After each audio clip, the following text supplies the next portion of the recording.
Selamat pagi anak-anak, hari ini kita pelaksanaan MPLS dengan materi kesadaran berbangsa dan bernegara. Apa itu kesadaran berbangsa dan bernegara?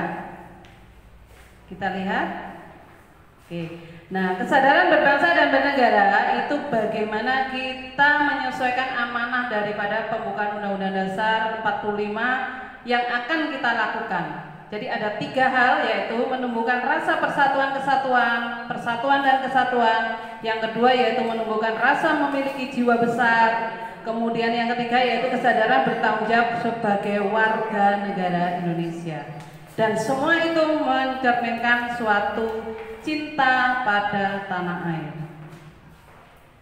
Berikutnya nilai-nilai dasar dalam bela negara itu di sini terdapat ada 5. Yang pertama yaitu cinta tanah air, yang kedua sadar berbangsa dan bernegara, yang ketiga yakin pada Pancasila sebagai ideologi bangsa atau ideologi negara, kemudian yang keempat yaitu rela berkorban untuk bangsa dan negara, yang terakhir memiliki kemampuan bela negara.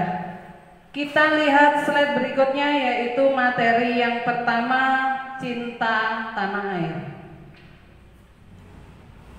Cinta tanah air, kita sebagai warga negara, sebagai siswa, sebagai pendidik, sebagai guru, kita juga harus satu, menjaga tanah air kita sebagai wilayah NKRI. Yang kedua, jiwa raga kita harus bangga pada negara Indonesia. Yang ketiga, menjaga nama baik. Nama baik tidak hanya nama baik negara, tapi nama baik kita, pribadi kita, keluarga, sekolah, masyarakat. Yang terakhir adalah negara. Yang keempat yaitu kita harus memiliki jiwa patriot. Kita harus bisa memberi contoh di masyarakat, di lingkungan kita. Yang terakhir yaitu memberikan kontribusi, yaitu hasil yang kalian capai. Yang berikutnya yaitu nilai yang kedua, kesadaran berbangsa dan bernegara. Bagaimana kita mencerminkan dalam berbangsa dan bernegara? Antara lain, kita harus berpartisipasi aktif di dalam masyarakat. Contohnya, masyarakat rumah, yaitu pada orang tua, masyarakat sekolah, yaitu pada lingkungan sekolah, masyarakat, yaitu di lingkungan sekitar kita, dan masyarakat negara. Bagaimana caranya? Apa yang kamu berikan pada negaramu, prestasi apa yang akan kamu capai. Itu adalah nilai bela negara. Selain itu, hak dan kewajiban harus diperhatikan, berpikir yang positif dan berbuat yang baiklah, dan ikut serta dalam pelaksanaan demokrasi Pancasila, dan yang terakhir harus menjaga NKRI. Yang ketiga, ideologi Pancasila di Indonesia. Apa sih ideologi Pancasila itu? Ideologi Pancasila di sini, nilai-nilai terkandung di dalam Pancasila yaitu yang mencerminkan dari 5 sila. Yang pertama, ketuhanan, kemanusiaan, persatuan, kerakyatan, dan keadilan.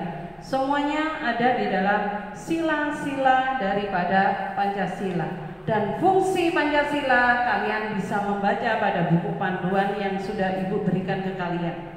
Fungsi Pancasila kita terapkan dalam kehidupan sehari-hari. Sebagai contoh, di sini ada tampilan gambar-gambar yang ada di bawahnya. Aku dan lingkungan.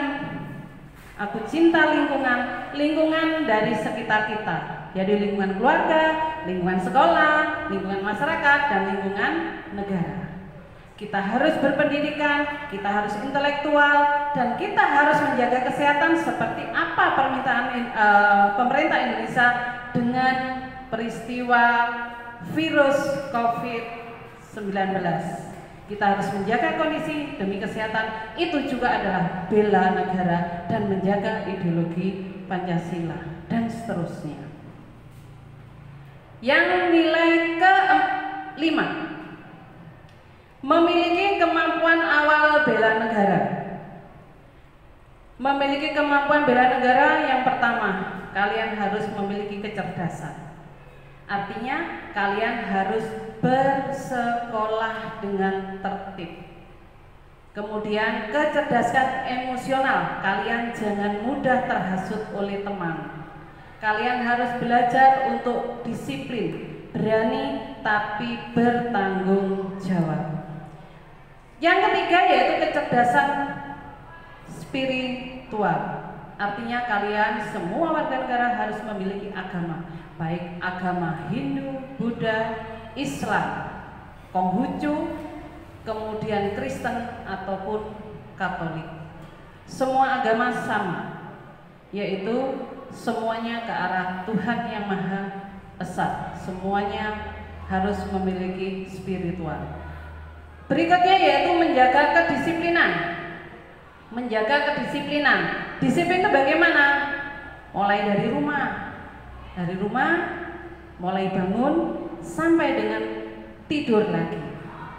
Ya. Jadi bangun disiplin, ibadah disiplin, makan pagi disiplin, bersekolah disiplin, sampai dengan mengerjakan tugas-tugas di rumah juga harus disiplin.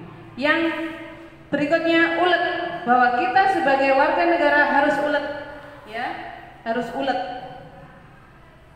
Baiklah anak-anak, itu adalah sekarang Ibu akan memberikan rangkuman daripada rangkuman materi yang akan disampaikan Ibu yang terakhir.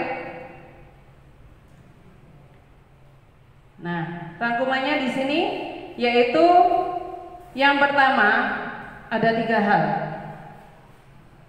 Membina sikap nasionalisme. Bagaimana membina? Mengembangkan persamaan antara suku. Kalian harus tidak bisa membedakan suku. Kita satu, yaitu Indonesia. Tidak boleh menyamakan atau membeda-bedakan suku. Yang kedua, mengembangkan sikap toleransi.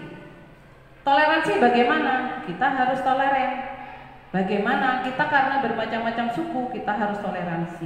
Kita bermacam-macam agama, kita harus toleransi. Kemudian sikap senasib dan sepenanggungan. Kalian di sekolah senasib dalam mencari ilmu. Ya. Kemudian di sini ada manfaat atau 4 hal yang harus dihindari. 1, kalian tidak boleh melakukan istilahnya sukuisme. Sukuku paling bagus, tidak boleh. Semua sama, itu Indonesia. Yang kedua yaitu kaufinisme. Apa kaufinisme? Adalah wilayahnya adalah yang paling unggul, tidak boleh. Semuanya harus sama, yaitu negara Indonesia. Yang ketiga yaitu ekstremisme. Kalian mempertahankan pendirian dengan cara perlu dengan kekerasan atau senjata. Itu tidak boleh. Jadi kekerasan tidak menyelesaikan masalah, tapi justru akan menjadikan suatu masalah di negara kita. Yang ketiga yaitu yang disebut dengan provinsialisme. Kalian terlalu bangga dengan provinsimu, itu tidak boleh. Karena kita berada di satu negara, yaitu negara Indonesia. Baiklah anak-anak, itulah materi yang saya sampaikan dalam MPLS ini. Semoga kalian bisa paham dan bisa membaca materi yang sudah dibagikan pada kalian. Terima kasih atas perhatiannya. Wassalamualaikum warahmatullahi wabarakatuh.